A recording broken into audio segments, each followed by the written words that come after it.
Witnesses who suddenly disappeared. This is Milton William Cooper. After graduating from high school, William Cooper joined the U.S. Air Force and later the U.S. Navy. He served in the Vietnam War, worked for national security and an intelligence. Cooper gained notoriety after he published a book, Behold, a Pale Horse. The text documents various UFO and paranormal activities he encountered while serving for naval intelligence. It examines government corruption, secret societies, and a collection of conspiracy theories. In the 1990s, William Cooper became a popular speaker on the UFO lecture circuit. He was the host of a worldwide shortwave radio show named Hour of the Time. William Cooper was the first person to provide evidence of explosive material inside the Murrah Building, Oklahoma City, April 19, 1995. He publicly identified the type of explosives used in the Oklahoma City bombing.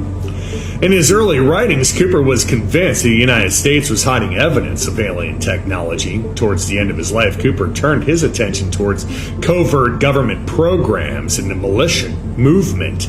He became an outspoken critic of the U.S. government's abuses. William Cooper felt that the UFO phenomenon was a misinformation campaign organized to hide secret military operations. He asserted that the Internal Revenue Service is actually the same organization as the Bureau of Alcohol, Tobacco, and Firearms. Cooper felt the two organizations were involved in a broad, premeditated conspiracy to defraud the citizens of the United States of America. Cooper produced several documentaries covering subjects such as John F. Kennedy's assassination and government black projects. He felt JFK was shot and killed by his driver, a man named William Greer. In the Zapruder film, Greer can be seen turning towards Kennedy, the movement before he receives the fatal headshot. Following the death of her husband, Jacqueline Kennedy was bitterly critical of Greer's performance. William Cooper suggested that Jackie was attempting to get away from William Greer when she famously jumped on the back of the vehicle following the assassination. It was in that film Greer's recorded front-to-back movement is extremely abnormal. The tape shows evidence possible tampering. June 2001, 3 months before 9/11, William Cooper warned publicly about the important terrorist attack on the United States that would be blamed on Osama bin Laden. During his June 28th broadcast, William Cooper said, "I'm telling you, be prepared for a major attack. But it won't be Osama bin Laden. It will be those behind the New World Order."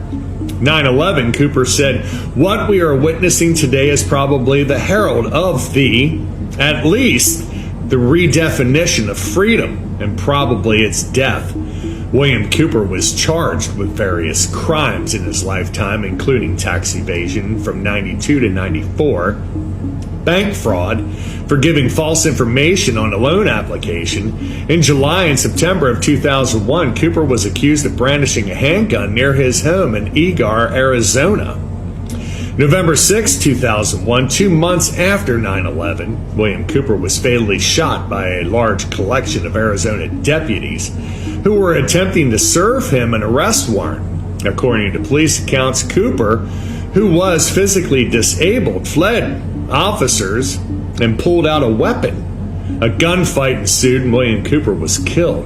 A deputy was critically injured in the incident. So where do you feel the hope for America lies? Oh, this is William Cooper, a man who received mainstream attention in 1994 when Rush Limbaugh read an alleged White House memo on the air calling him the most dangerous radio host in America. Maybe that's because his conspiracy classic is the underground bestseller, or perhaps it's because of the increasing popularity of his shortwave radio broadcast, which is also available on the internet. Good evening. You're listening to the Hour of the Time.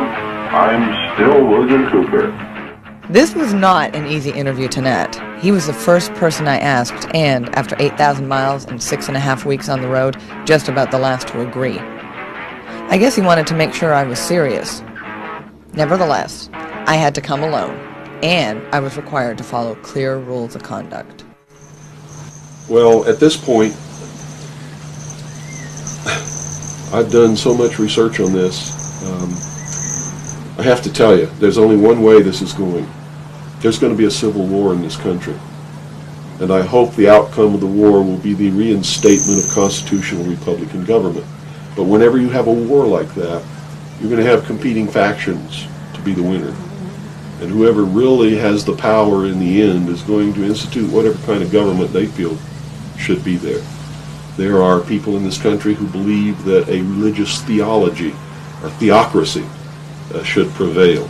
Well, if that happened, we'd have burnings at the stake again, and inquisitions, and heretics, and all of these kinds of things. So that can't be allowed to happen. Can't be. Doesn't matter what my religion is. It can't be allowed to happen. There are people who want a socialist government, much like the one in Sweden. There are people who want to create in the United States what the Soviet Union had hoped to be. There are real Nazis, all of them socialists. Hitler was a socialist. So I see the future as being tremendously dangerous for all of us. Me and many others like me are going to perform a valiant attempt to reinstate, restore legitimate, lawful, constitutional Republican government. Whether or not we're going to be successful, I can't tell you. But I will tell you that once this war starts, it's going to be terrible, it's going to be bloody, and it'll last for 10 or 15 years. That's the nature of this kind of conflict.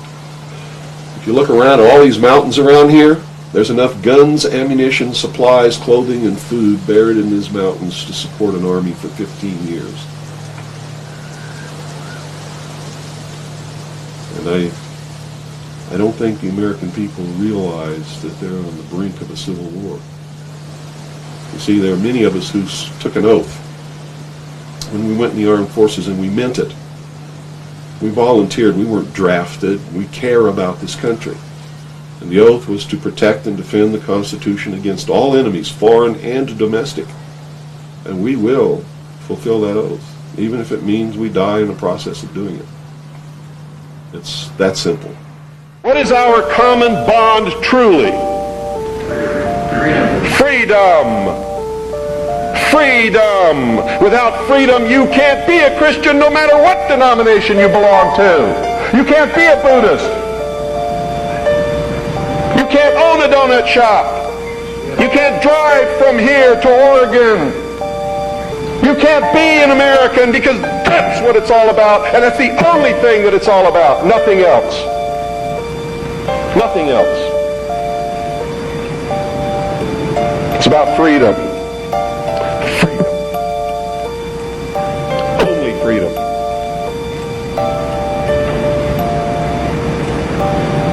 It means you have to let other people be free, even if they disagree with you. I had a tremendous admiration for the courage of those two communists who had the guts to walk up with their little communist sign and their communist flag. Two of them, young people, all alone in that sea of America, militia, uniformed patriots. And I saw people who wanted to kill them.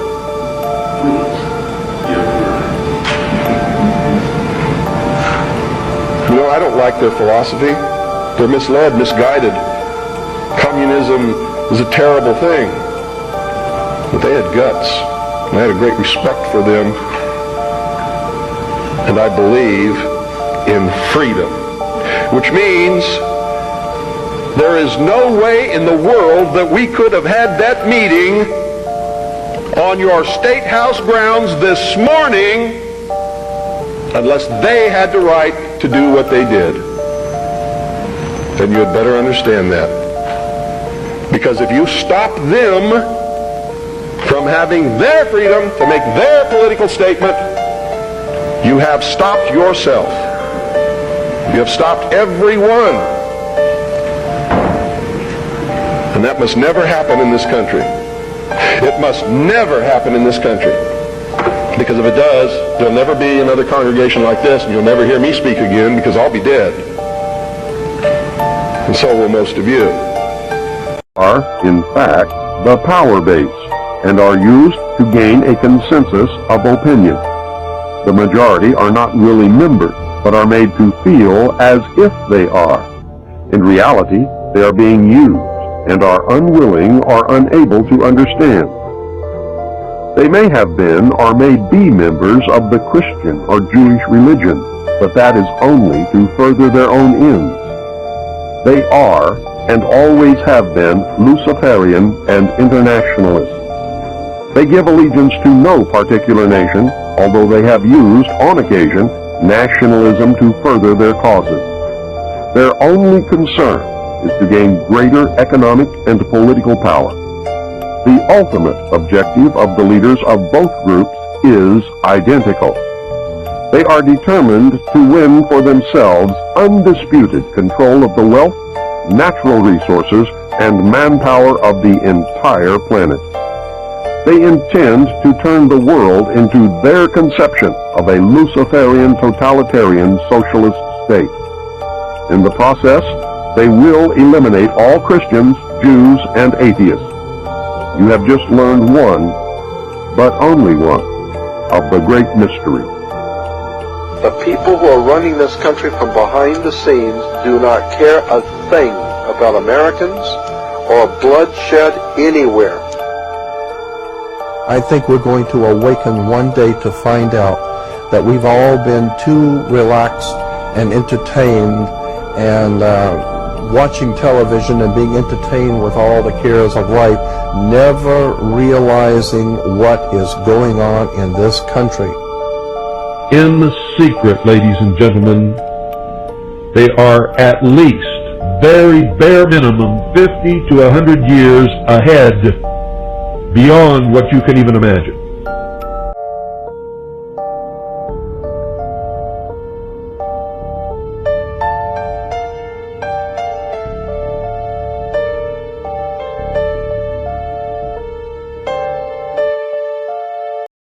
The largest intelligence apparatus in the world, with the biggest budget in the history of the world, has been looking for Osama bin Laden for years and years and years, and can't find him. Some doofus jerk-off reporter with a camera crew waltzes right into his hideout and interviews him. So why do all these fools believe this charade? That a CNN reporter and his little camera crew can do what all the money and all the assets and all the eavesdropping and all the intelligence and all the satellites and all the undercover operatives in the world can never do. It's because they're not trying, they don't want to. Osama bin Laden is their creation, and he is serving them well. I mean, is this some kind of incredible joke that people are so stupid they'll fall for this? And now we're being bombarded with messages that Osama bin Laden is planning to attack the United States of America and Israel. Let me tell you something. If he's an enemy of Israel and the Mossad can't find him, then this thing is the biggest joke that you ever heard of in your life. And I'm telling you, be prepared for a major attack. But it won't be Osama bin Laden. It will be those behind the New World Order who once again want to take the guns and the freedom away from the American people, because we're the only ones left in the world who can oppose. An Apache County Sheriff's deputy is in the hospital after being shot in the head by a so-called militia member. Now, what we know is that that militia member is dead. Our Gary Harper has the very latest on what's going on with that story. Gary? Marty, Scott, this all happened in a little town called Eager, Arizona, which is just on the eastern side of the state of Arizona. It's almost on the border of New Mexico. This is what we know so far. Sheriff's deputies, we understand, were trying to serve some type of arrest warrant on a man by the name of William Cooper. He's also known as Bill Cooper. He reportedly has been known to be hostile toward law enforcement, so sheriff's deputies apparently disguised themselves as a bunch of rowdy teenagers in the back of a pickup truck in hopes of luring Cooper out, and it apparently worked. However, when Cooper realized what was happening, He reportedly pulled a gun and shot a 40-year-old deputy in the head.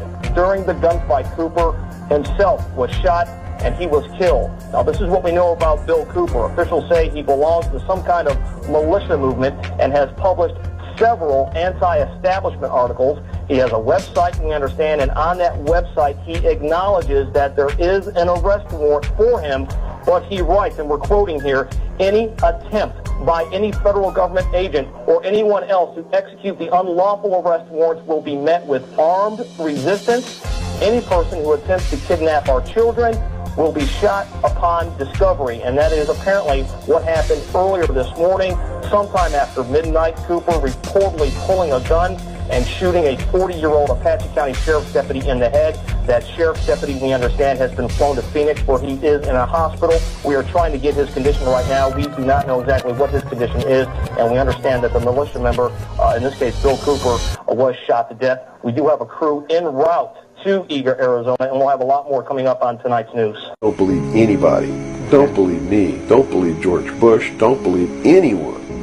You got to go out and you got to get proof in your hand before you can believe anything. And to do otherwise today is the biggest mistake that anyone can ever make. You begin believing people, putting your trust in them, that they're telling you the truth. I guarantee you, you're going to take a ride on a roller coaster you don't want to be on. It is not our government, though you have to understand, that is doing these things. It is not our government that's failing us. It's not the Constitution or the Bill of Rights that's a bad instrument. It is a group of men who belong to secret societies, who have infiltrated our society and our government at all levels and are destroying it and subverting it from within. And every member of naval intelligence that I knew who was an officer was a 32nd or 33rd degree Freemason. And I asked my commanding officer at one point, I said, why are all you guys Masons? He said, Masons are used to keeping secrets. It's part of their fraternity. So if you want someone who already knows how to keep a secret, you recruit Freemasons. Well, later on I found out what the truth is. The truth is you're not going to be a naval intelligence officer unless you are a Freemason or a member of the Ancient Order of the Rose and Cross, but you have to be high degrees for that. I think the reason I was selected as enlisted man is because I had belonged to the Demolay Society. Which is what? As a teenager. That's sort of the first level of Freemasonry. That's how they recruit teenagers and indoctrinate them into their principles so that they go right into Freemasonry when they become an adult.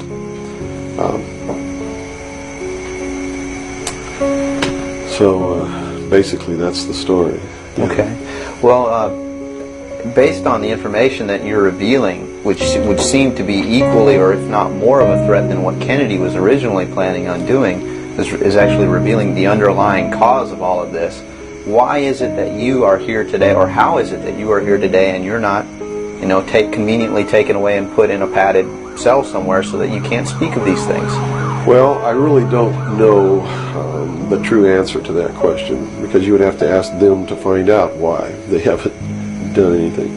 But I can tell you this. I began to reveal information in 1976, and I was physically attacked on 2 occasions.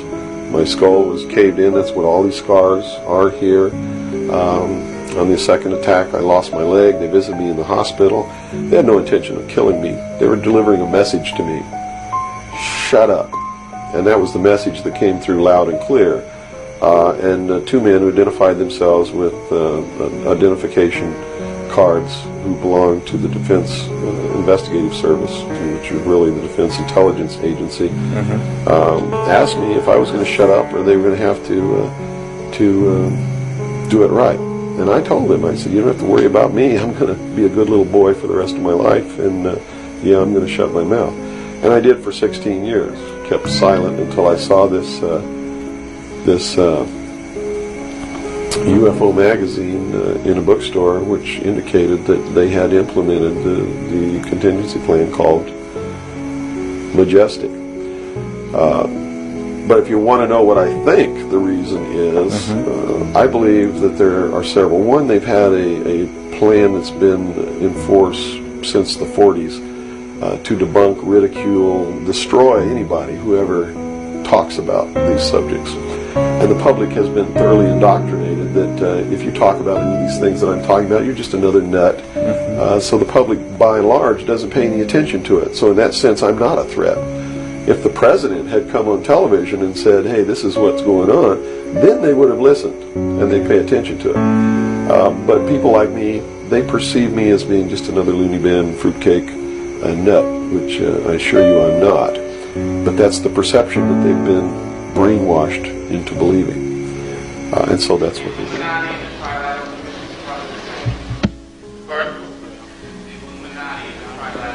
The core of the Trilateral Commission is certainly Illuminati. The core of the Council on Foreign Relations is also, in many other groups, one of the tenets of the Illuminati is that they would not use their real name, they would never appear under their real name, but under different names and different occupations. This is historical fact. Yes. Are you in personal danger because you are, advocating all of this? It doesn't make any difference, and I don't want to dwell on that. I believe that the future for my family and for my daughter and for my children is more important than my personal safety. I believe that this country is more important than my personal safety.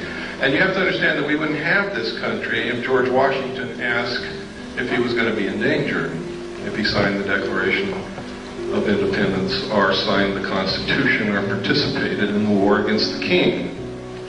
There are some things worth dying for, and I believe that I've found out what it is.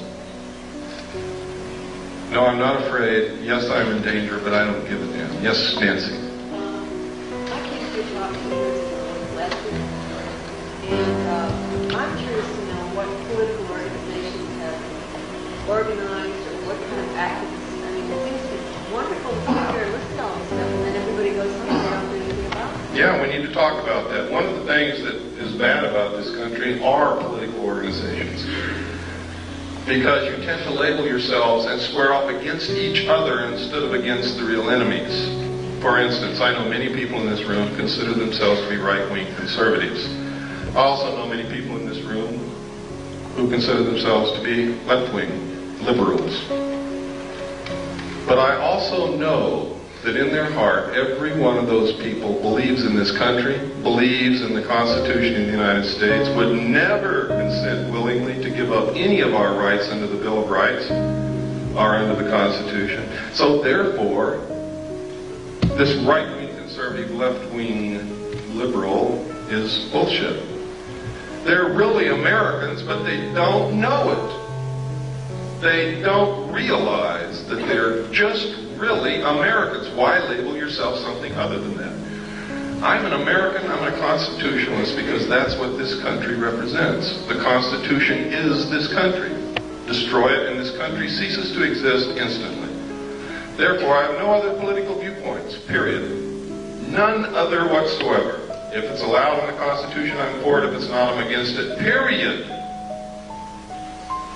That's my political viewpoint. I would hope that it would be yours, because any other viewpoint is anti-American, anti-constitutional, anti-United States.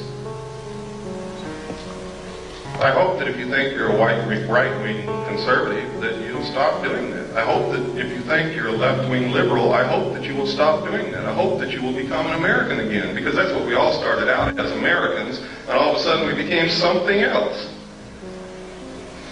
I'm black, whitey's out to get me. I don't want them blacks in my neighborhood. They're scumbags.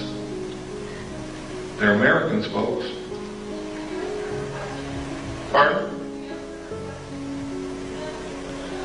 I just did.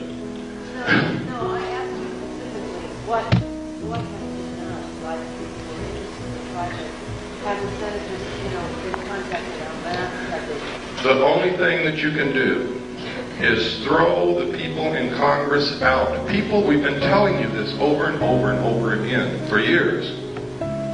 Somebody's not listening.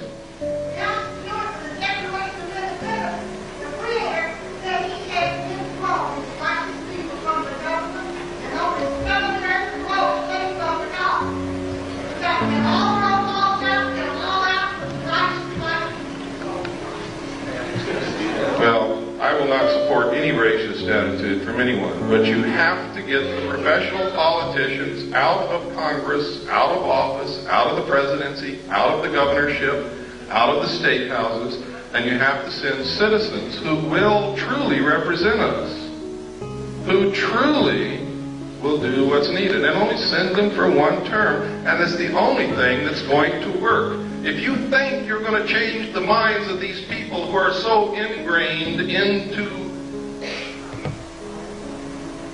well, it's not politics, it's the destruction of this country. They're bent on it. If you think you're going to change their minds and all of a sudden they're going to start representing you, you're wrong. They're not.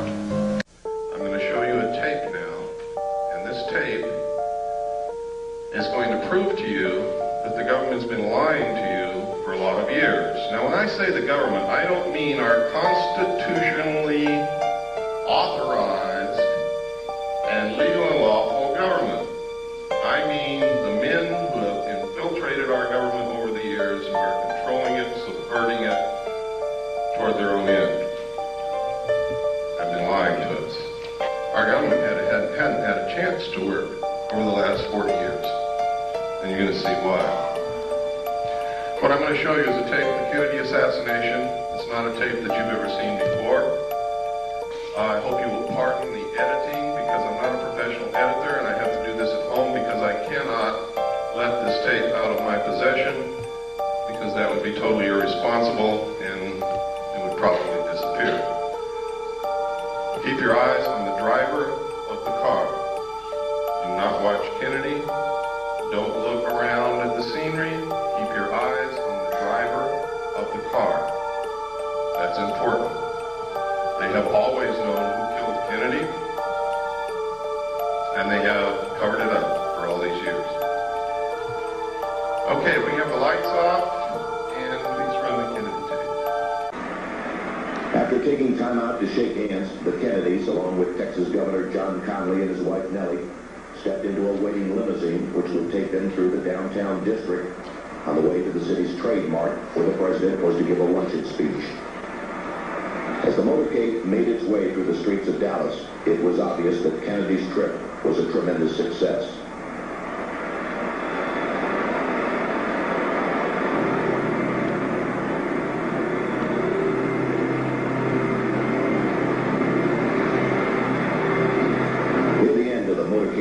The limousine entered Dealey Plaza, a small open area on the outskirts of the city. After turning right onto Houston Street, the president's car traveled one short block and then turned very sharply left onto Elm Street, where it passed beneath the Texas School Book Depository. It was 12:30 p.m. Central Standard Time. At this point, Abraham Zapruder, a Dallas clothing manufacturer who watched the motorcade from atop a grassy slope to the west of the book depository, turned on his 8mm Bell & Howell movie camera. Focusing his telephoto lens on the president, Zapruder captured the most shocking and sensational piece of film in history.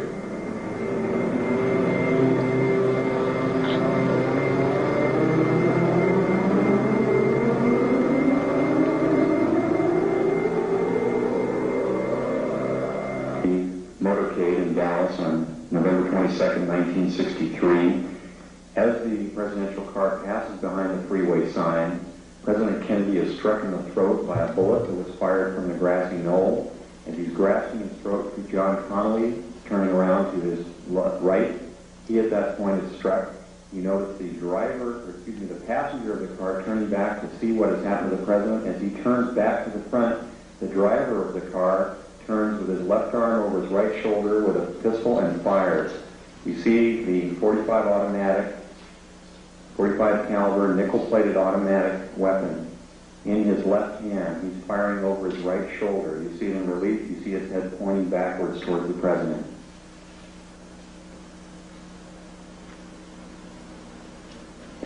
In this enhanced close-up, you see the impact of the bullet upon the president. The force of the shot drives him violently backward against the back of the seat. You see Mrs. Kennedy react in horror. The ugly gaping wound, which is evident here, according to many observers at the scene, was actually created on the print. This was not the actual nature of the wound.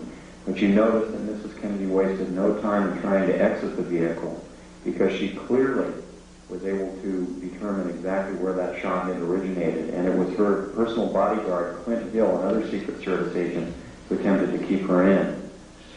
What's still been commonplace up to the present time, except in recent years, people are starting to learn how to prevent it from happening. And one of the ways is you get squarely in front of the public and you stay there. Because I'm going to tell you this right now, and you can bank on it. You watch me every day of my life. If anything happens to me, you don't have to do any more research. You know damn well everything I'm telling you is true. And they don't want you to know that. So they're not going to touch me unless they can make it look like an accident where you will believe that it's an accident. And I'm telling you right now, they know how to make people die of heart attacks, strokes, brain hemorrhages. They know how to make people fall down the stairs.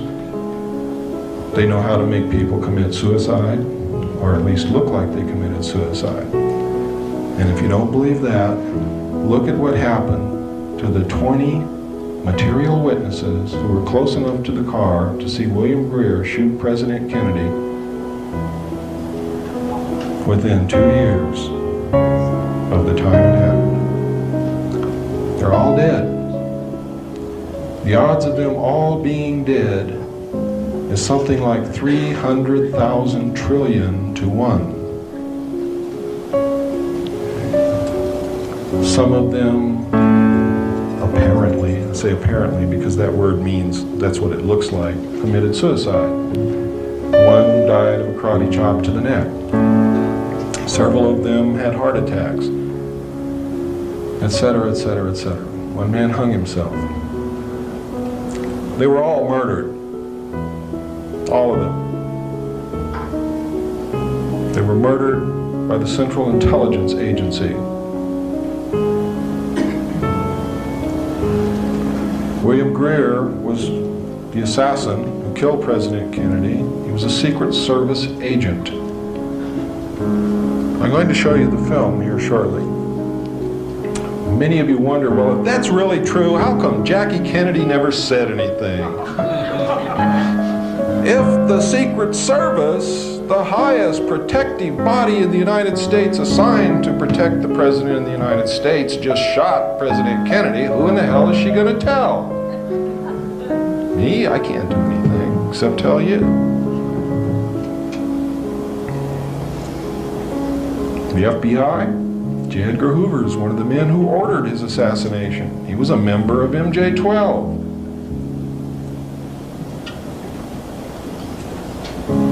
Beginning to see the picture? The picture's not a pretty one.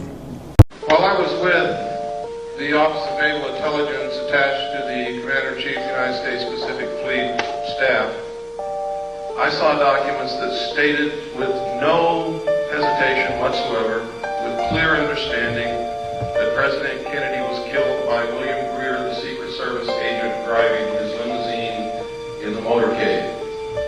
These documents disclosed to me that the people involved in the assassination of the President were the Office of Naval Intelligence, the Secret Service, Division 5 of the FBI, and the Central Intelligence Agency. The reason stated was that he was a security risk, that he had ordered them to stop the sale and importation of drugs to the American people, and that he had ordered them to develop a plan to disclose the presence of extraterrestrial visitation to this Earth within the following year. He had also ordered a printing of legally constitutional silver-backed money, which is not in the best interest of the world bankers or the power structure or the Federal Reserve, which is not an agency of the federal government, but is a private corporation run, and the stock is held and owned by bankers, most of whom are European bankers controlled by the House of Rothschild. They pay no taxes on the national debt that we pay them and the money that they earn from the interest. So they were dead set against the printing of this money. Kennedy had also discovered what the CIA had been doing for many years. You see, being president, you get to open a lot of drawers that nobody usually gets to open. And he had informed the CIA that he had intended, and he said this publicly, by the way, that he intended to disband the CIA and scatter it in 1,000 different directions. So you see, he made some pretty big enemies. And there were some pretty powerful people who thought that he needed to be killed. Many of you saw this or found this out for the first time today. How many of you are upset by this? I am. I have been ever since I saw those documents. I've been terribly upset. In fact, in my book, I enclose parts of my service record in the appendix. You can see the exact day that I found out that the Office of Naval Intelligence was involved in the assassination of President Kennedy. I went over the hill with no intention of coming back. It was my good friend Robert Swan who talked me into returning so that I could do what I'm doing today. He said, "Billy, you can't help anybody if you're in jail, and that's where you're going if you don't go back." President Eisenhower knew that he wasn't capable of determining what the truth was, but he knew that there were some pretty smart people in this country. He put together an organization called MJ-12, or Majority 12. Majority 12 was made up of 6 men from the United States government. Those 6 men were Nelson Rockefeller, who represented the President, who was the Secretary of State, the Secretary of Defense, the Director of the CIA, the Director of the FBI, and the Chairman of the Joint Chiefs of Staff. The balance of MJ-12 was made up of the Executive Committee of the Council on Foreign Relations. Now, it is extremely significant that you understand that the first 6 members from the government, along with President Eisenhower, were also members and longtime members of the Council on Foreign Relations. They believed in that organization. They believed in its goals, which was one world government. I remember MJ-12 as being 12 men. They had to have a majority of 12 votes to carry anything into action. Thus Majority 12, thus Operation Majority, thus the Majority Agency for Joint Intelligence. That's where that name really came from. Which means they literally had to have the vote of every member on it. My memory is beginning to joggle now, and I'm starting to believe that maybe there was first 6 from the government and 12 from the Executive Committee of the Council on Foreign Relations, and that there may really be 18 members on MJ-12.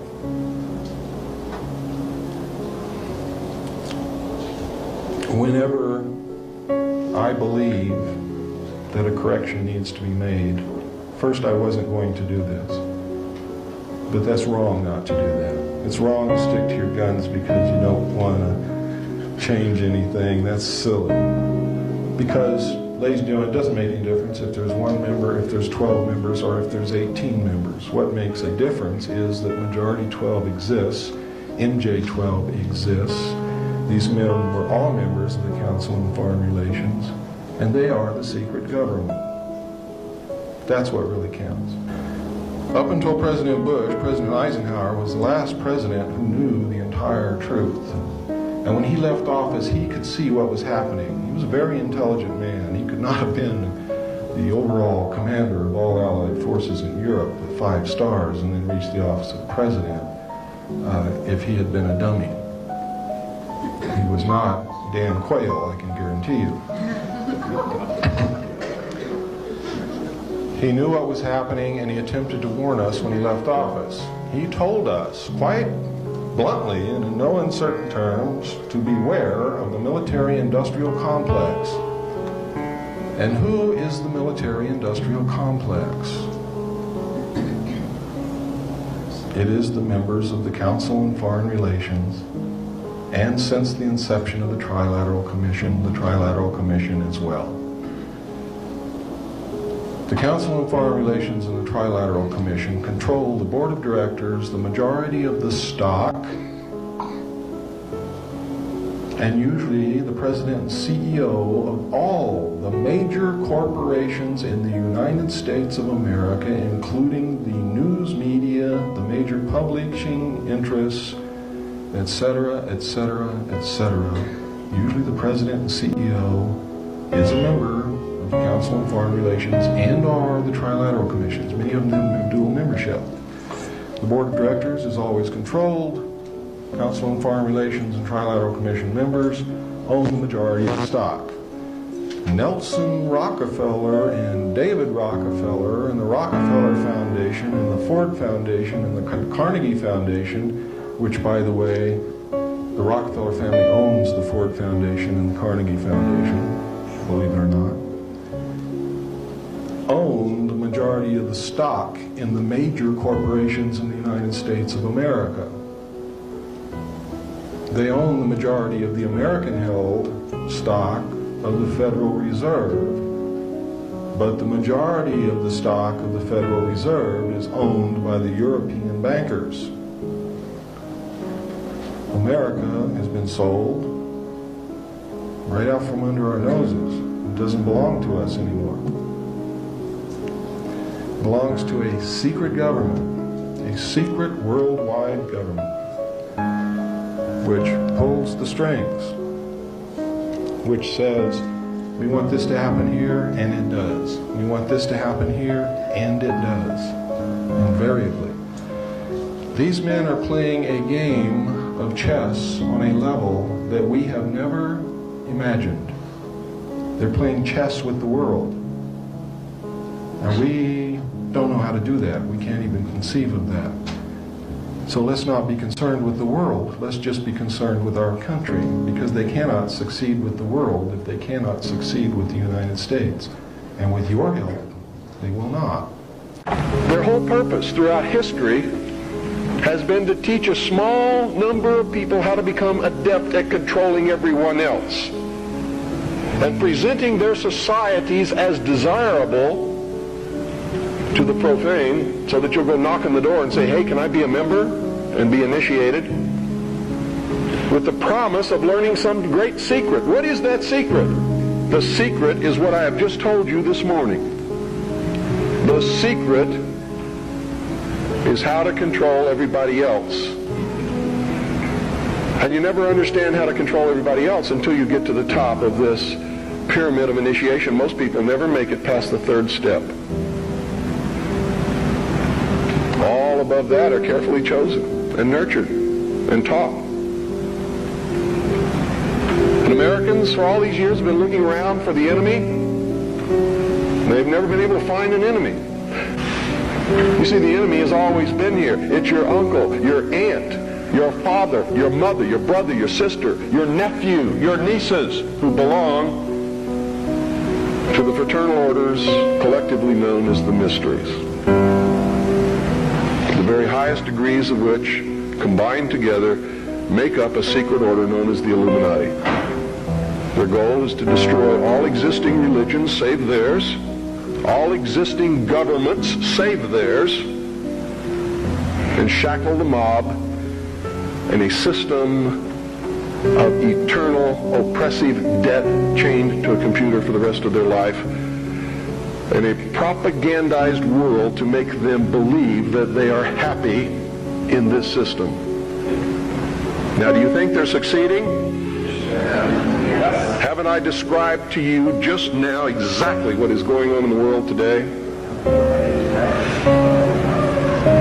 Yes, they're succeeding. This nation reflected Christian values because the people who made up the government in the early days were Christian, but none of them agreed with each other, and they still don't today. They very seldom ever have. What do you mean by Christian? Seventh-day Adventist? Branch Davidian? We need to do some serious evaluating, some very serious checking out of agendas. You really want to take over the government and make it a theocracy? Because I'm going to tell you exactly what's going to happen if you do that. You're going to burn people at the stake who disagree with you. And if that happens, I'm going to have to take up arms all over again. And so will many of you, because you're going to be persecuted. You see? Because whichever one controls the government, you're going to have to conform to that teaching, and if you don't believe in it, you're a heretic. Do you understand what I'm talking about? What is our common bond truly? Freedom. Freedom. Without freedom, you can't be a Christian no matter what denomination you belong to. You can't be a Buddhist. You can't own a donut shop. You can't drive from here to Oregon. You can't be an American, because that's what it's all about, and it's the only thing that it's all about. Nothing else. Nothing else. It's about freedom. Because if you stop them from having their freedom to make their political statement, you have stopped yourself. You have stopped everyone. And that must never happen in this country. It must never happen in this country. Because if it does, there'll never be another congregation like this, and you'll never hear me speak again, because I'll be dead. And so will most of you. Seek ye the truth, and the truth will make you free, and nothing else will do it. Jesus Christ has never lied to anybody. Why won't you listen to him? Read the book of Revelations. Whether you believe in the book or not, read it, because the men who are bringing this about are using it as their script. Well, the UN did indeed charter Israel as a sovereign nation. They were the ones who created this state. That is correct. It was really created by Great Britain and the United States, with the United States being the major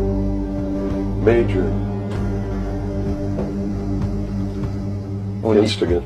Okay, and the Jewish people were then being manipulated into believing it was for some other reason. That's correct. They've always been manipulated. And I get people who still come to me all the time and say, Bill, you're all wrong, it's the Jews. The Jews are subverting the world. Man, it's not the Jews, it's not the Catholics, it's not the blacks. It's these men who belong to the ancient mystery schools, who meet in secret to decide the fate of the world. And they belong to all different races and all different nationalities and all different religions to the public point. What role in the Middle East, again, does Israel play in this?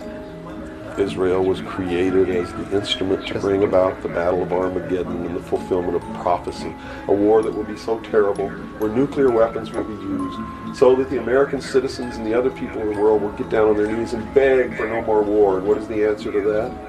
They're going to be told the only way we can guarantee no more war is if we destroy the sovereignty of nations and we come together as one humanity in a one-world government. Right. Now I'm telling you, unless the American people wake up and stop it, starting in about 1996, the Battle of Armageddon will become a reality. Here's the way they look at it. Here's their metaphor for the end of innocence. Adam and Eve were held prisoner in the Garden of Eden by an unjust, cruel, and vindictive God.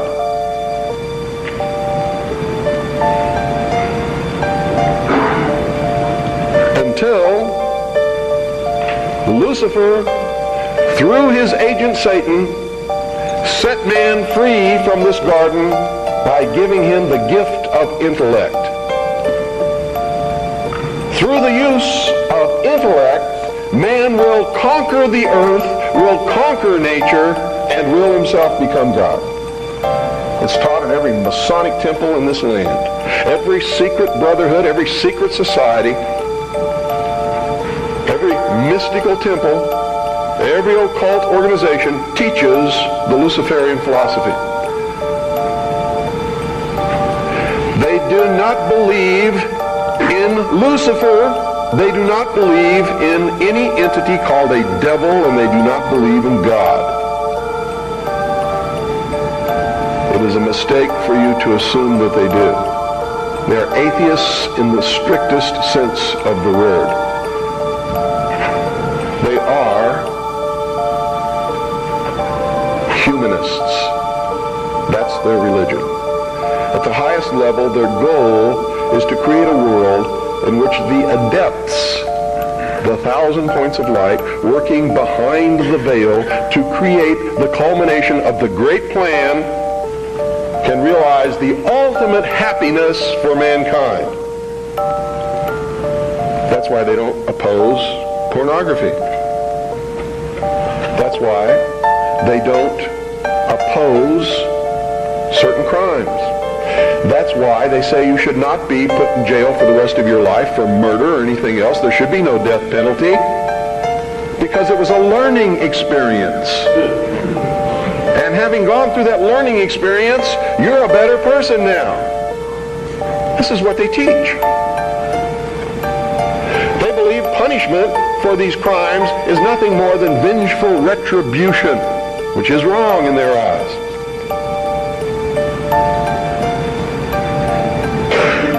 So these are really the two philosophies that we have competing with each other in the world today. Now remember, folks, I'm not telling you what I believe. I'm telling you what is taught in the mysteries. I'm telling you what our enemies believe. Make no mistake about it, they are our mortal enemies. They want to see us wiped off the face of the earth. You have to study these things to understand your enemy. Any general who ventures upon a battlefield without understanding the enemy is doomed to defeat. When you say you shouldn't get angry, you shouldn't curse, you shouldn't do things that upset other people, because that's what Jesus spent his whole life doing. He threw the money changers out of the temple. Don't you think that made some people angry? Don't you think it was rude to walk up to somebody's place of business, smack them in the mouth, grab their table, and throw it out the door? What about the time he cursed the fig tree? You know, pious Christians sometimes make me very angry. They don't even know Christianity. They don't know the man they're following. He was a revolutionary. He was a dangerous man. And by God, so am I. And so should you be. This country was founded by dangerous men. And the moment the people in this country cease to be dangerous men, it's going to be the day we cease to have a country. Their whole goal with this philosophy is to teach all men and women that the only end of life is to seek the utmost pleasure and happiness that you can get out of it, because when you die, there's nothing else. That's what they teach. That's what they want you to be. They don't want laws against sexual promiscuity. That's why they don't want families. That's why they don't want marriage. That's why they encourage homosexuality. There's a method to their madness. There's really not much method to yours, because you're operating from a place of ignorance. And until you change that, you're going to be bumbling around, bumping into each other, saying and doing the wrong things, not understanding the nature of your enemy. And if you don't understand the nature of your enemy and the weapons they use, you cannot fight that enemy. You can't fight the battle. You shouldn't even be on the battlefield. That's why you're losing the war. And don't tell me you're not, because I'm in a place of great knowledge about who's winning and who's losing this war. And I can assure you, you're losing the war. I don't care how long he works, and I don't care what he does. There is no job worth $2 million a year. That's why they pay athletes these fantastic salaries. I was listening to the radio the other day. They just contracted to pay one player on one team $6 million a year. Can you believe this? And why is that? It's the Roman circus. What does the emperor do when the people become restive, and when the people are asking questions, and when the people don't like the policies of the emperor? He sends them to the circus. He creates a circus. He builds a giant coliseum. And he begins to throw the Christians to the lions. And he has great chariot races. and football games and basketball games, all to keep the idiots preoccupied with things that don't mean anything in the scheme of the entire world, so that they don't have the time to learn what the truth is, so they don't ever get smart enough to learn how they're being manipulated, so they don't ever question the emperor. I know men who don't know anything in the world except who plays third base for the Mets, and they think that's a great accomplishment, and they meet and pat each other on the back and bond and go have cocktails.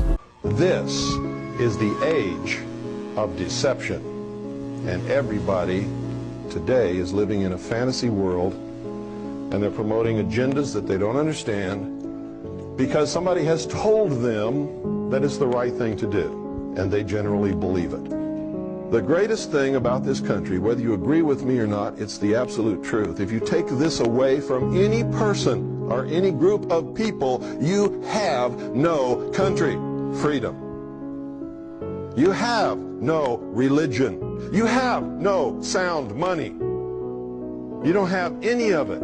You're subject to the control of the people who have taken your freedom away and who are now subjecting you to their will, because that's what lack of freedom is. Being subject. You know what subject means? To someone else's will. The state owes me a job. We're going to vote that the state has to give us all a job. We're going to vote that the state is responsible for making sure that I have X number of dollars a year, so we're going to vote that there's going to be a minimum income for everybody in the country. That's socialism. Lenin, V.I. Lenin, you all know who he is? The man who founded the Soviet Union? V.I. Lenin said, democracy is indispensable to socialism. You can take a free people, make them into a democracy from whatever they were before, and they will vote themselves into slavery every single time because they are weak. They want the benefits. They want the check from the government. They want the job from the government. They want a car from the government. They want medical care from the government. They want everything from the government. What's the fallacy in that? The government doesn't have anything to give you unless they first take it away from you. Right? Now, for somebody who works and is productive, they don't like that. That's not good, is it? Somebody, however, who is a weak victim, that's great, isn't it? Because they don't have to do anything anymore, do they? They can just sit back and be provided for. Have you noticed all across the country right now, they are creating victim classes of people? Why do you think that is? Because victims need care. Once you create a victim that needs care, you have another vote for socialism, don't you?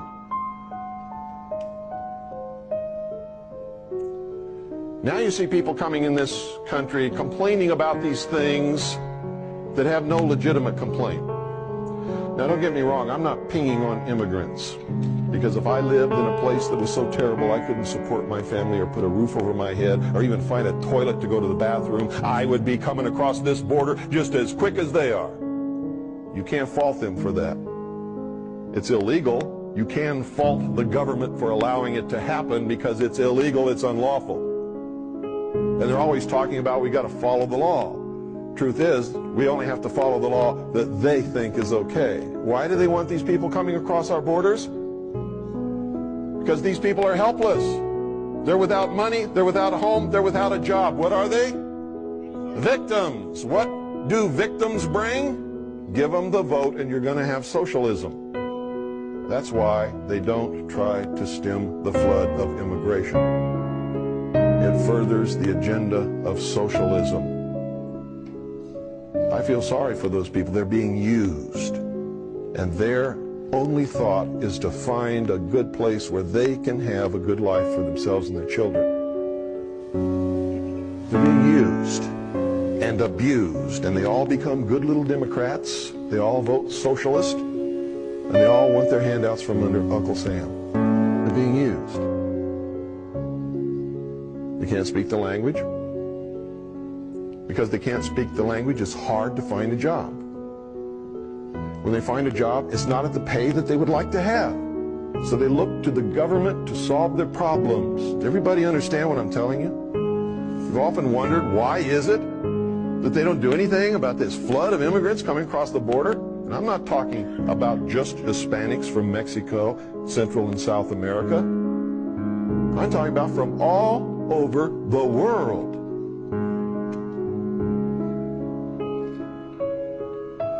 They come here for a better life, not realizing that in coming here and being manipulated and used as they are, they're going to destroy all of their chances forever having the American dream. They're going to help bring about socialism, which will put them back into slavery again. And that's got to stop. Let me show you something here. How many of you have seen this?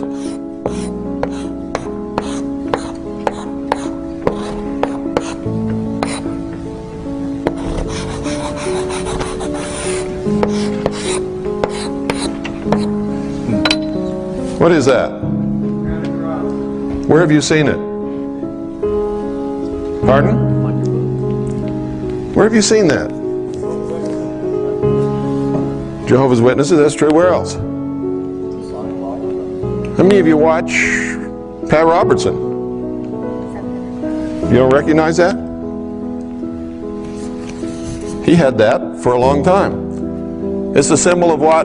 Great Christian Broadcasting Network. Who's on TVN? Huh? What does it mean?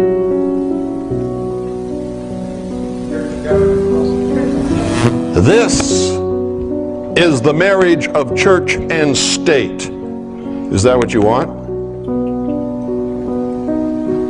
What happened the last time you had the marriage of church and state? Anybody who disagreed got what? Burned at the cross, placed on the rack, chopped into pieces, tortured, murdered, burned. Now don't get me wrong, I believe in freedom. If that's what you want, you're entitled to want that all you want. But I got to tell you, you try to bring this into being and I'll fight you with everything I've got. Because I don't believe in burning people at the stake. I don't believe in placing them on the rack. And I am a Christian. You see, that's democracy. When you have enough people who believe like you do to force your will upon everyone else, you become the bad guy. What does freedom say? What is freedom? The right to choose. As long as I don't hurt the person or property of any other human being, I can believe what I want, go to whatever church I want, be whatever I want, read whatever book I want, do whatever I wish, and do it abundantly and with prosperity. And without freedom, I couldn't do any of it, neither can you. When you ask for this, you're asking for enslavement. And right now, you might be the slave master, but who's going to be in charge 50 years from now? That's the uncertainty about these things. You might be on top now, but just wait a little while. It never fails. If you study the history of the world, you'll find whoever the oppressed is today will be the master tomorrow. A lot of what's happening in the world today is because this happened yesterday. Make no mistake about it, everything that is happening in the world today is because of race and religion and the persecution caused by those two different things throughout the history of the world. So, gee, if our founding fathers were deists and they were members of the secret societies, and some of them were masquerading as Christians, and some of them were just flat weren't Christians, weren't masquerading at all, why did they create this country? They came here to create a new world, not a country. How many of you really read what they wrote? They didn't come here to create a country. They came here to create a new world. They came here to create a new world. What did they call it? They called it the New World, didn't they? What else did they call it? The Grand Experiment? The Great Experiment? Remember reading those words? And just read right over them, didn't really understand what it meant? They came from a world that was oppressive, ruled by kings and queens and popes and prelates and bishops and lords and barons, who just because they didn't like the way you looked could chop you into quarters and throw you to the pigs if they wanted to, anytime they wanted to. And if you didn't believe the religion they wanted you to believe in, they'd burn you at the stake or torture you. In some way, make your life absolutely miserable. They came here to create a new world, free from all of that. But they knew that they could not be safe in the new world if the old world was the way that it was. So they did something that was unheard of, never been done in the history of the world. They set the cattle free. They said, you're not really a serf. You're not really a slave. You're not really as dumb as they say you are. You're not really a bunch of cattle. Now you're free men. You got brains. We're even going to write this contract to guarantee your freedom. But we know you won't keep it because you're human. And they wrote about that, didn't they? Didn't they tell us all the ways that we would give it up? Didn't they write about it? Didn't they warn us over and over and over and over again in all of their writings? They knew we would give it up because we're human. And they were geniuses who understood human nature probably better than any single group of men that's ever lived throughout the history of the world. They understood it perfectly. What did Ben Franklin say when he came out of the Constitutional Convention after everything was signed, sealed, and delivered? Somebody said, "Hey, Ben, what have ye wrought?" See? A republic, if you can keep it. What do you think the fight over federalism was all about? They wanted to make sure that at some future point, the great central government would seize control.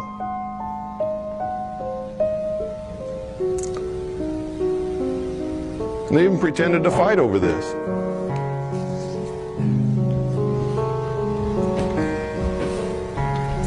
Like all of these secret society people do. It's called the Hegelian dialectic. We want all these people to do something. So you and I are going to get together. We're going to create two different causes. We're going to get all these people wrapped up in it. We're going to pretend to fight against each other. And this fight is going to bring about the conclusion that we really wanted in the first place. And they're all going to think that it was done accidentally by them and we didn't have anything to do with it. How many of you understand the concept of Hegelian dialectic of manipulation of political resolutions? If you don't, you'd better read Hegel and you'd better study it, because that's what's happening. That's what the abortion issue is all about. Can government decide the abortion issue? Can you decide it with laws? If you could, everybody would obey the law, there wouldn't be any issue, would there? The Supreme Court has already made the law, haven't they?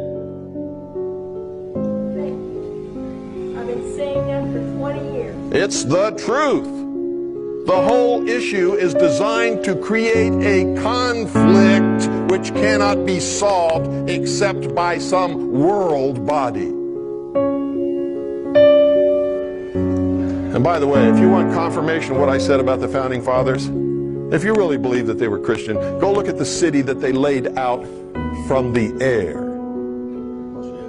Look at the symbolism that they built into it. All deist. All Masonic, all Jacobin. It's another word for Jacobin, Illuminist, Illuminati. Go into the Capitol building, stand right in the center of the rotunda and look straight up at the dome where nobody ever looks. And what do you see? You see the apotheosis of George Washington. riding across the heavens in the chariot of Apollo.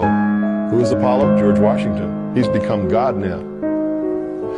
And around the perimeter of the Capitol Dome, you see all the old gods of the Roman pantheon. They're all there. Zeus, Mercury, Prometheus, all of them. What's that doing on the inside of our Capitol Dome if this country is a Christian nation? Can you tell me that? No. And you never will be able to in a million years unless you turn around and admit the truth. The truth is it never was intended to be. The people in government for many years have been Christian. Are they now? Most of the people in our government now are not Christian, and that's part of the problem today. They have no morals, no ethical standards of behavior, and therefore anything goes. They're a pack of pathetic, chronic liars, which is the sign of a socialist every single time. Socialism believes in what?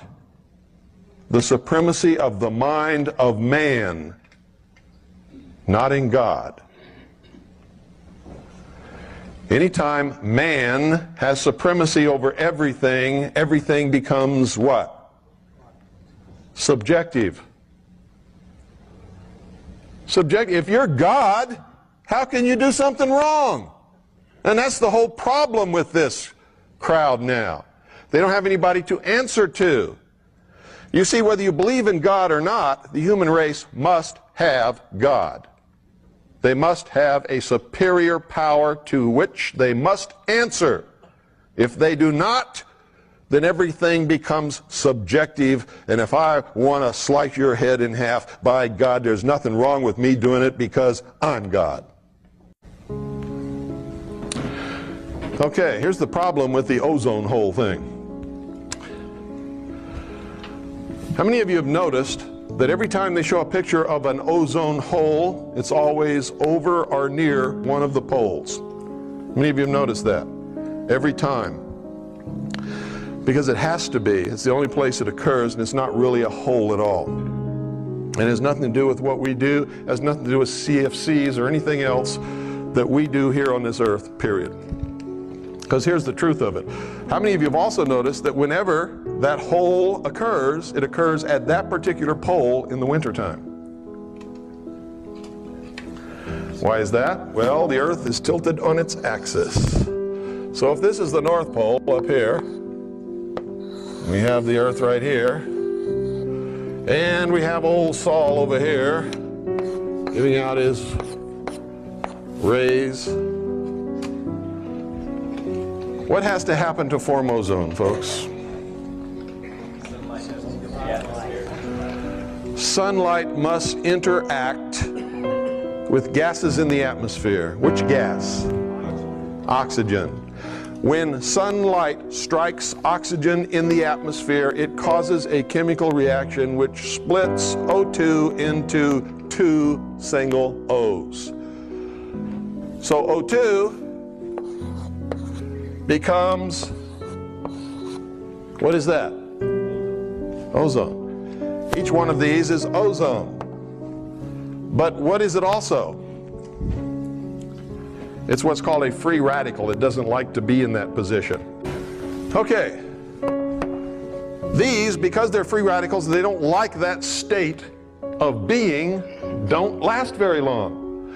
As soon as they find something to latch onto that they can oxidize, they will.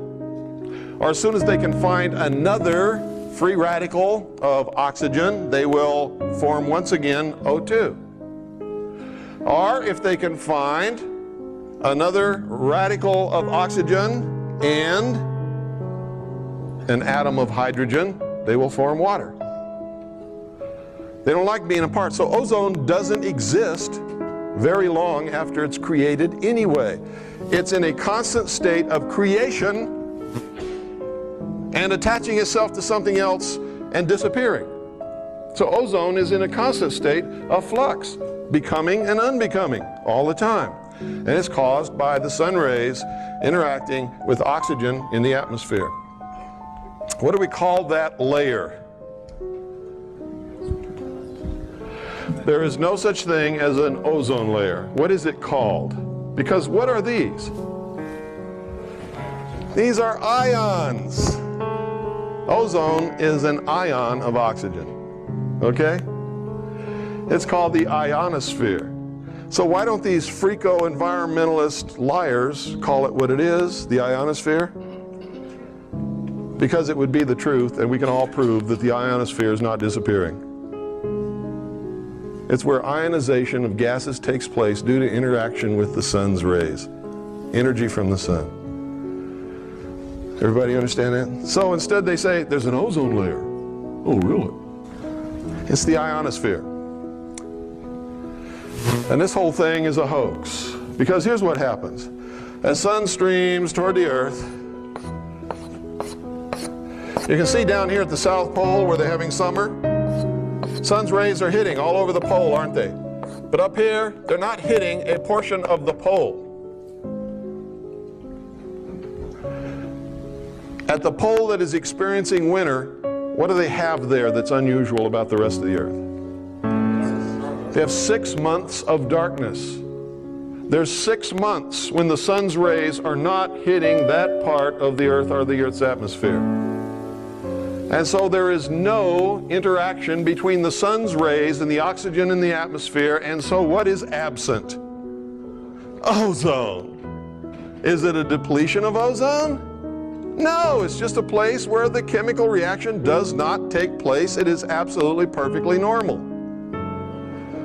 And when the Earth moves around to the other side of the sun, and the southern hemisphere is then experiencing winter because the sun is then over here, the hole jumps magically from the North Pole to the South Pole. And all of the CFCs that we are leaking and using on the face of this Earth have magically migrated to one spot over the pole where nobody's leaking anything and depletes all the ozone right there. All of the CFCs that we are leaking and using on the face of this Earth have magically migrated to one spot over the pole where nobody's leaking anything and depletes all the ozone right there. You see, if this was really true, where would the holes be?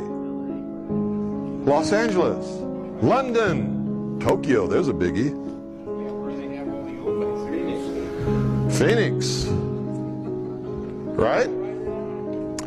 Do you know that the state of Arizona is the only state in the whole 50 United States that knows this and has passed a law saying, screw you, we know there's no ozone holes, we'll use CFCs all we want, and we do.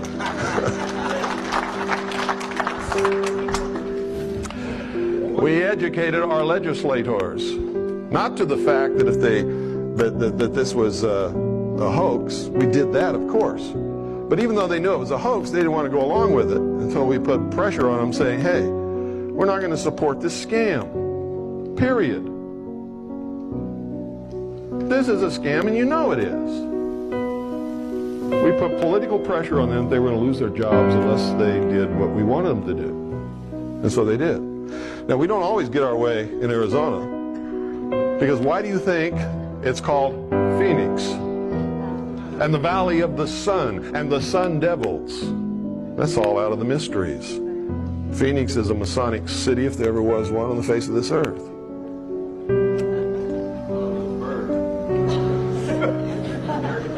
Nope. Phoenix is a symbol. Phoenix is the symbol of resurrection, death and resurrection. Phoenix is the bird that rose up out of the ashes. Yes, sir. Why the hoax? What is the end result of the hoax? What do you have to solve this problem? World government control of the atmosphere. You see, they do it by stages.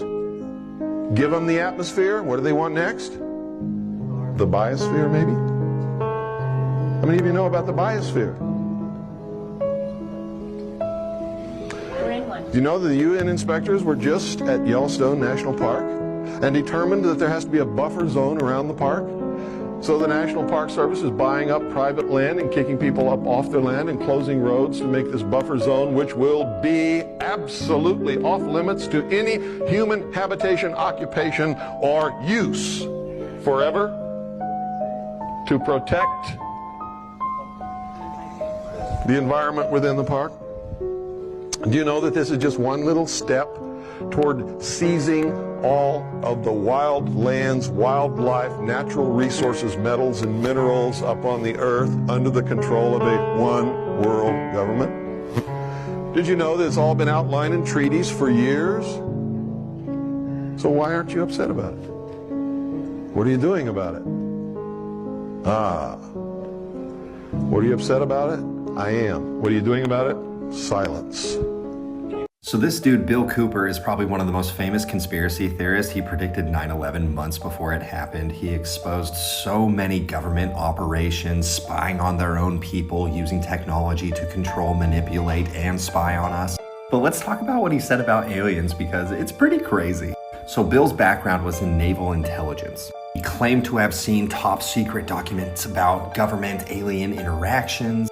He initially believed that aliens were real and made contact with world governments. So he claimed that the government made a deal with extraterrestrials in 1954. And it was a treaty that essentially was like, hey, listen, aliens, you give us your alien technology, teach us how to build this incredible shit, and you can abduct our people whenever you want and experiment on them. Yes, that is the official language in those documents. He also talked about a group that was called the Majestic 12. And essentially, MJ-12 was created to manage alien relations and cover up any UFO sightings or abductions or anything like that. The Men in Black, I guess, is basically what that is. He also claimed that the moon landings were faked in a Hollywood set, but it wasn't because we didn't go to the moon, it's because they didn't want us to see what they actually discovered on the moon. So I guess there's some nuance for all you moon landing conspiracy theorists out there. And then later in his life, he made an insanely major shift and basically came out with the alien hoax theory, essentially stating that aliens are not real, or at least as we've been told, and that it's all a government psyop. The government would leak things about UFOs to distract us from military technology. The psyop essentially was geared towards creating the narrative around all these unexplained things for the public, but more importantly, to prepare us for an alien invasion that was coming that would be used as a catalyst for these governments to take more control. This is where you hear about things like the New World Order, Project Bluebeam, and all of that. It's attributed to him. So here's the big thing. I mean, obviously, this was in the 90s, and we can see now how crazy things are. The whole Dior bag situation, you can see the man-made crafts and also things that I believe is just organic matter, not man-made. The question though is, was Cooper actually onto something, or was his paranoia feeding into government misinformation that he was being fed to craft a narrative that again would distract people from what's really going on? But it's a wild rabbit hole, because initially he believed that like aliens were abducting people, and then he completely switched his stance saying that like, no, it's actually the government that is abducting people acting as aliens to kind of create these narratives. He also said that most UFOs are black budget military projects and just advanced technology that the public's not supposed to know about or see. The Roswell incident is a true incident. It did occur. It occurred near the city of Roswell, New Mexico. And what actually happened, there was a thunderstorm, a disc was seen flying over two cities in the direction where the wreckage was found. The disc either exploded in the air or hit something in the air. But whatever happened, we know it happened in the air because debris was found in two different locations. There were large amounts of small debris scattered over a ranch that belonged to a Mr. Brazel, who was an old-time cowboy. He was a very honest man and reported it. Several miles away, there was a large, intact majority of the saucer, actually, or the disc, found on the ground with several dead alien bodies. The reason I say several is there are accounts that there were 4. I saw pictures of 3 of those dead alien bodies in a report called Project Grudge, which also included material from a report called Blue Book report number 13. So, I'm not sure whether there were 3 or 4. I saw photographs of 3 of those bodies for sure. Really, it doesn't make any difference if there was 1 or 50. The important thing is that it occurred and that there were dead alien bodies that were not of this world. The technology was not of this world. We could find nothing within that craft that we knew anything about. We could not find electrical wires, we could not find vacuum tubes, we could not find hydraulic actuators, accumulators, control valves. We didn't know what made this thing tick. Immediately, it was classified secret. It was carted away.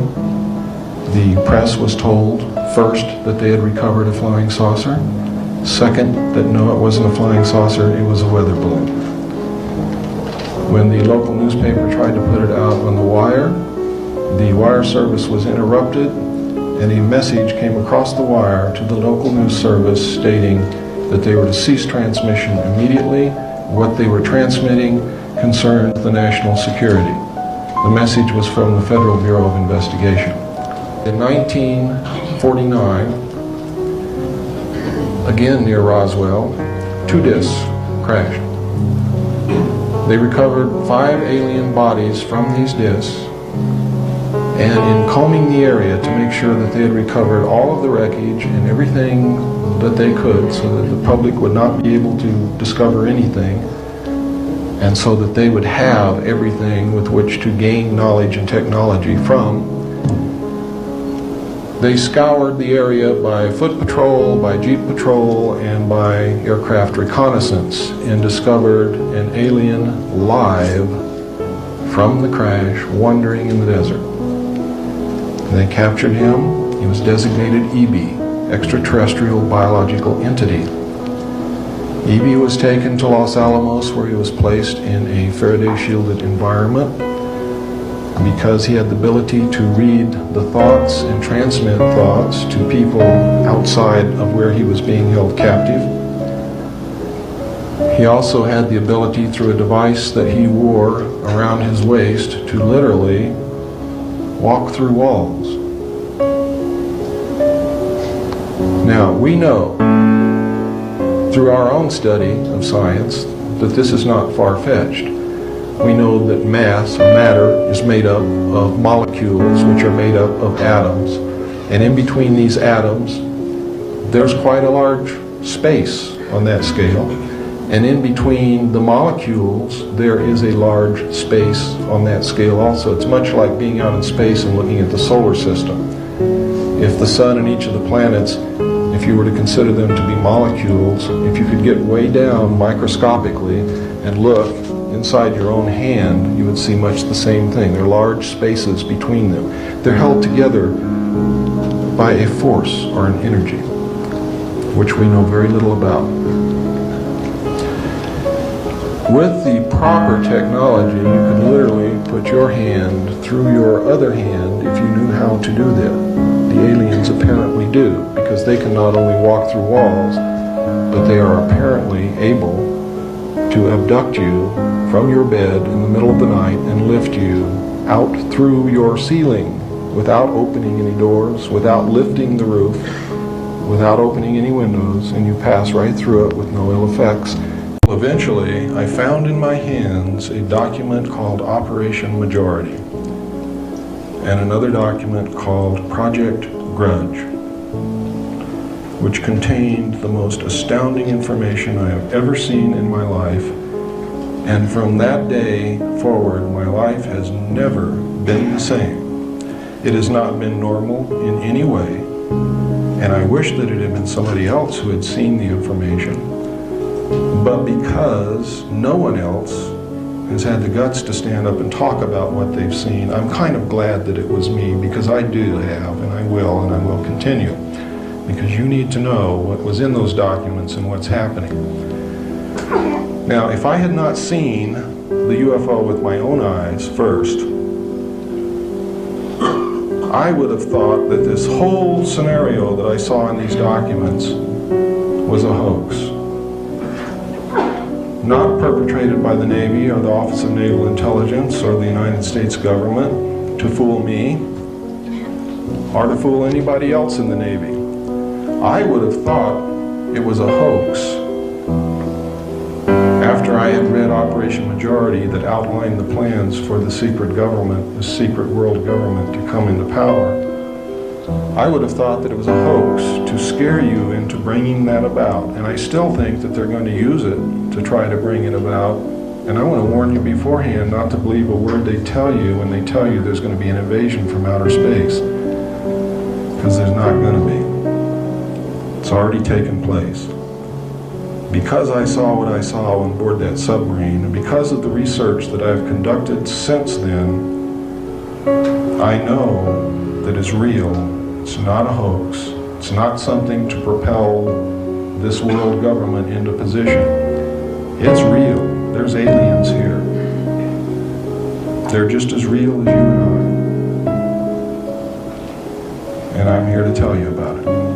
And there are other people talking about it, and there have been throughout the history of this thing, only, especially in the early years, anybody who tried to talk were killed, were sent to mental institutions, just flat disappeared and they never knew what happened to them. Or all of a sudden, Joe Blow was working in a garage and now he's got a nice job in the government, making 3 times what he was making in that garage, and he doesn't talk to you anymore.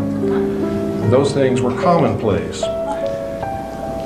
They have still been commonplace up to the present time, except in recent years, people are starting to learn how to prevent it from happening. And one of the ways is you get squarely in front of the public and you stay there. What do you think about aliens? I don't think there are any. At one time, I thought that there were, simply based upon documents that I'd seen while I was attached to the intelligence briefing team, the commander-in-chief of the Pacific Fleet. At that time, and even for many years afterwards, I did not believe that the government would use me in that way. There was no doubt of my loyalty to my country, and maybe that's why it was so easy to use me, because I wouldn't doubt that what I saw was real. But over the years, I've done a lot of research, and what I've discovered is there's no proof existing anywhere that extraterrestrials are real, or that have ever visited this planet, or that they exist anywhere in the universe. There is not one shred of evidence anywhere.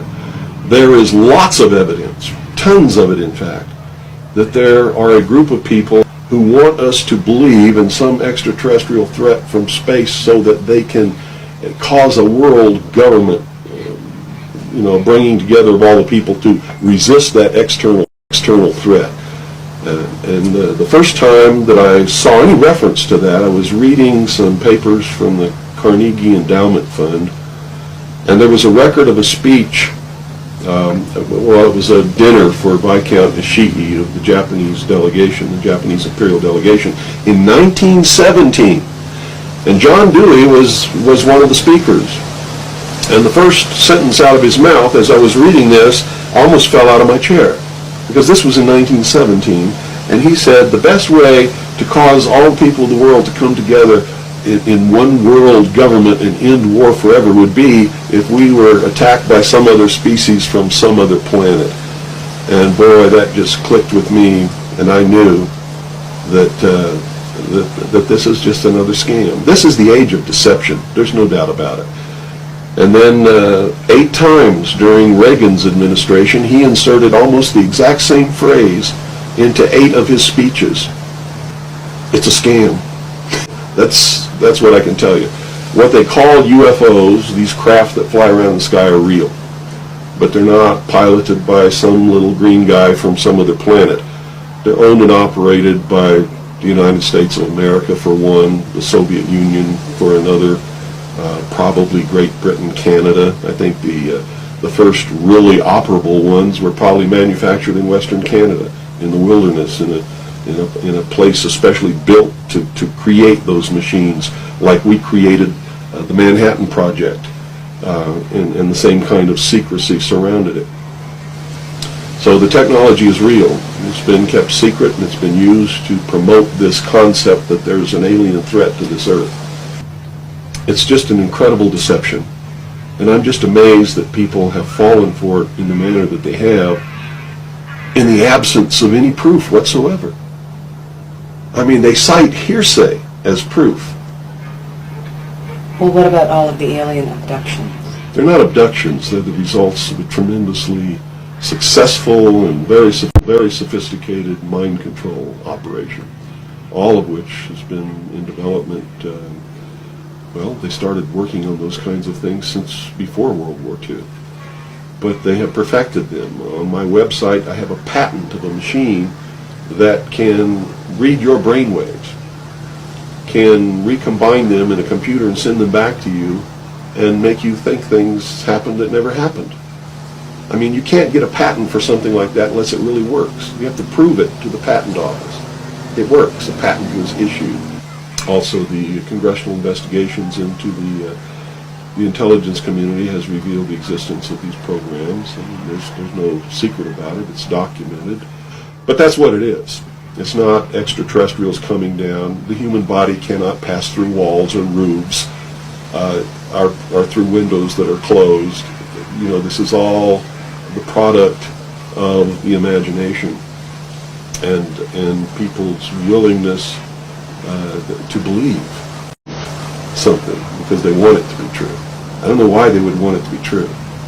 You see, because if it were true, these are not friendly aliens. They're doing some terrible things to people. If I were to kidnap somebody, pass them up through the roof, and take them somewhere, and perform operations on them, and take samples of semen and ova from their, reproductive organs, and plant thoughts in their mind, and all this kind of stuff, and then bring them back, guess where I'd be right now? In prison. It's kidnapping. It's criminal. It's a terrible thing. So there's a morbid sense about all this too, as if people want to be hurt for some reason. I don't understand that. But that certainly is something that somebody needs to look at. Why do people feel that this needs to be real? What in them says I want to be abducted and abused and kidnapped and all of this stuff against my will? Because they seem to take some kind of satisfaction that this is happening. Now, I have since come to believe that the extraterrestrial portion of all of this is nonsense, but that the technology is real. I believe that many of us were shown these documents over the years so that later we would talk about it. I mean, how can you keep the existence of extraterrestrials, if they were real, a secret? And how could anyone keep quiet knowing that they had seen documentation, official government documents labeled top secret, that expressed that these extraterrestrials were real and had visited this earth? I wanted to know just how true all of this was, and I began a program of research to find out if extraterrestrials were real. The first thing I did was collect every bit of documentation that I could find, both from the Freedom of Information Act, from the research of others, from books that had been printed on the subject of UFOs, and of course through my network of friends in the intelligence community. What I discovered was amazing. What I discovered, ladies and gentlemen, is that there has been a plan in existence since about 1917, and probably before that, to create an artificial extraterrestrial threat to this earth in order to create a one-world totalitarian socialist government. One of the first documents that I found in my search was this one, the Imperial Japanese Mission 1917, a record of the reception throughout the United States of the special mission headed by Viscount Ishii. And when the Imperial Japanese Mission was in New York City, they had a dinner, and some pretty famous people spoke at this dinner. One of them was John Dewey. John Dewey is the father of our failing, disastrous public education system. Here's what he said. Listen very carefully. John Dewey, professor of philosophy in Columbia University, who was the next speaker, was listened to with great intentness. He said, quote, "Someone remarked that the best way to unite all the nations on this globe would be an attack from some other planet. In the face of such an alien enemy, people would respond with a sense of their unity of interest and purpose." Unquote. Now, bear in mind, folks, that's 1917. One of the next documents that I found, and I found quite a few, but one that's pretty important, is called the Report from Iron Mountain: The Probability and Desirability of Permanent Peace. Now, I encourage you to find this book, wherever you can find it. I don't know where you can get it, but find it. Page 66. Credibility, in fact, lies at the heart of the problem of developing a political substitute for war. This is where the space race proposals, in many ways so well suited as economic substitutes for war, fall short.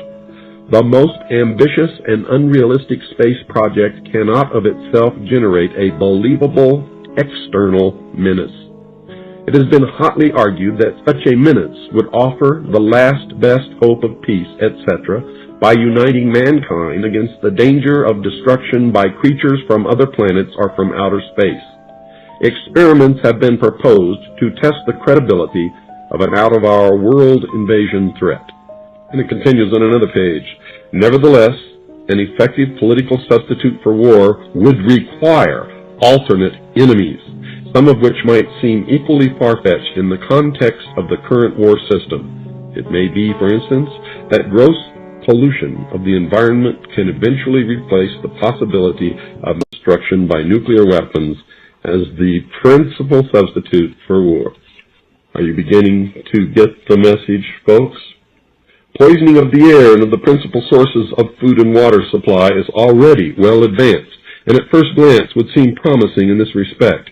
It constitutes a threat that can be dealt with only through social organization and political power. But from present indications, it will be a generation to a generation and a half before environmental pollution, however severe, will be sufficiently menacing on a global scale to offer a possible basis for a solution. However unlikely some of the possible alternate enemies we have mentioned may seem, we must emphasize that one must be found of credible quality and magnitude if a transition to peace is ever to come about without social disintegration. It is more probable, in our judgment, that such a threat will have to be invented rather than developed from unknown conditions. Ladies and gentlemen, they have created so many alternate enemies in order to bring about their one-world totalitarian socialist state that we don't know which enemy to believe is real or is false, or whether to just toss them all out on their ears. And I think that that is probably going to be the best solution. Disarmament is no accident. All of these bills in Congress to take away our weapons is no accident. The intentional environmental pollution of our lakes, rivers, streams, oceans, forests, everything is no accident, as you just heard. These things were planned many, many years ago. All the bombardment of the public with movies about flying saucers in the 50s, right after the United Nations Treaty was signed and the UN Participation Act was pushed through Congress, and all of the incidents since that have convinced the majority of the American people that flying saucers are real and extraterrestrials exist, and that flying saucers are from an extraterrestrial origin. This is being promulgated in many ways, by television commercials, in the movies, in the newspapers, by creating incidents either real or imagined. I believe, because of my research, and because of the extensive documentation that I've found and that is in my book, that this whole scenario has been created to give us an artificial alien threat from outer space. During the Reagan administration, he made 6 speeches, specifically talked about a threat from outer space by some other species from some other planet. 6, ladies and gentlemen. Why would the president repeat the same thing 6 times, tagged on to the ends of speeches by him? The speechwriters did not put that in the speech. Ronald Reagan added it himself. Perhaps we need some outside universal threat. I occasionally think how quickly our differences worldwide would vanish if we were facing an alien threat from outside this world. This was a powerful suggestion to implant into the minds of the people of the world that there really is a threat from some other species, from some other planet to this Earth. Now, you people out there have been ignoring the UFO phenomenon for too long. It has all the earmarks of the most successful, most sophisticated mind control operation in the history of the world, and you are ignoring it. What better way to implement a plan to bring about a one-world government than to create the possibility in the minds of the people of the world that we are being threatened from some other species, from some other planet, and do it in a way that if anybody questions it or challenged it or wants to talk about it publicly, that they are ridiculed. And the ultimate goal is to make the Earth look very small, to present the people of the world with an external threat to this Earth, a superior race from some other planet, vastly superior to us in intellect, philosophy, and technology, in order to cause the dissolution of nation-states, the dissolution of all existing religions, and the formation of the world totalitarian socialist government. And just like I've told you for many, many years, you don't have to lie about things. You don't have to sensationalize them. You don't have to make anything up. You don't have to invent figures. The truth is bad enough. The truth's bad enough. And if you tell the truth, you have credibility. And credibility means people will listen to you. Credibility means things will be tended to.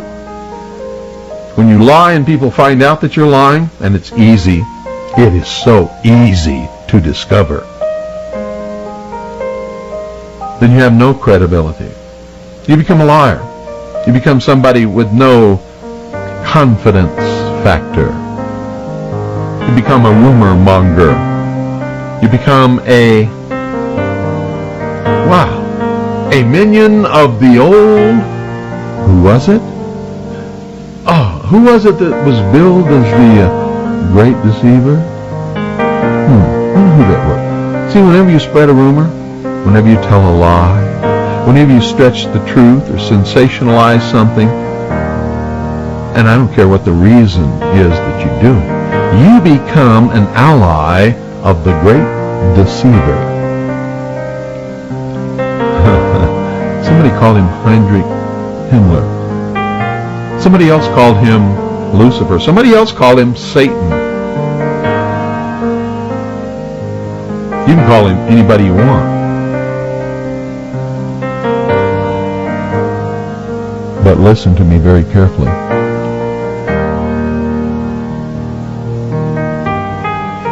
He's not anybody I want around me. His minions are not anybody that I want to know or be associated with or hear from. His minions and allies and supporters are not the people that I care about.